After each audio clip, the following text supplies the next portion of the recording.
തിരുവനന്തപുരം കോർപ്പറേഷനിൽ കാപ്പ കേസിൽ കൗൺസിലർ അറസ്റ്റിലായത് ഭരണസമിതിയെ കടുത്ത പ്രതിസന്ധിയിലാക്കിയിരിക്കുകയാണ്. വാഴോട്ടുകോണം വാർഡ് കൗൺസിലർ ആർ സുഗതന്റെ അറസ്റ്റിനെ തുടർന്ന് രാഷ്ട്രീയ സാഹചര്യം സംഘർഷഭരിതമായി. 2023 കാപ്പ കേസിൽ ഉൾപ്പെട്ട വ്യക്തിക്ക് സീറ്റ് നൽകിയ ബിജെപി ജില്ലാ നേതൃത്വത്തിനെതിരെ വിമർശനങ്ങൾ ഉയരുകയാണ്. കൗൺസിലറെ അയോഗ്യനാക്കണമെന്ന് ആവശ്യപ്പെട്ട് LDF ഈ മാസം 15-ാം തീയതി കോർപ്പറേഷനിലേക്ക് മാർച്ച് പ്രഖ്യാപിച്ചിട്ടുണ്ട്. കൂടാതെ വിഷയം ചർച്ച ചെയ്യാൻ അടിയന്തര കൗൺസിൽ യോഗം വിളിക്കണമെന്ന് ആവശ്യപ്പെട്ട് UDF പാർലമെന്ററി പാർട്ടി നേതാവ് KS ശബരിനാഥൻ കത്ത് നൽകി. മറുവശത്ത് BJP നേതൃത്വം സുഗതന് പൂർണ്ണ പിന്തുണ പ്രഖ്യാപിച്ചിട്ടുണ്ട്. മേയർ VV രാജേഷ് സുഗതന്റെ വസതി സന്ദർശിച്ചത് രാഷ്ട്രീയ ശ്രദ്ധ നേടി.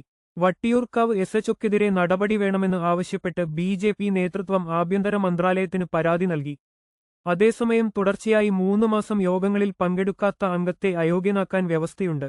ഏപ്രിൽ 27, മെയ് 12 തീയതികളിൽ നടന്ന യോഗങ്ങളിൽ സുഗതൻ പങ്കെടുത്തിരുന്നില്ല. 101 അംഗങ്ങളുള്ള കൗൺസിലിൽ BJPക്ക് 50 അംഗങ്ങളാണുള്ളത്. സുഗതൻ അയോഗ്യനാക്കപ്പെട്ടാൽ BJPക്ക് കേവല ഭൂരിപക്ഷം നഷ്ടപ്പെടും. കൂടുതൽ വാർത്തകൾക്കായി ഞങ്ങളുടെ ചാനൽ സബ്സ്ക്രൈബ് ചെയ്യുക.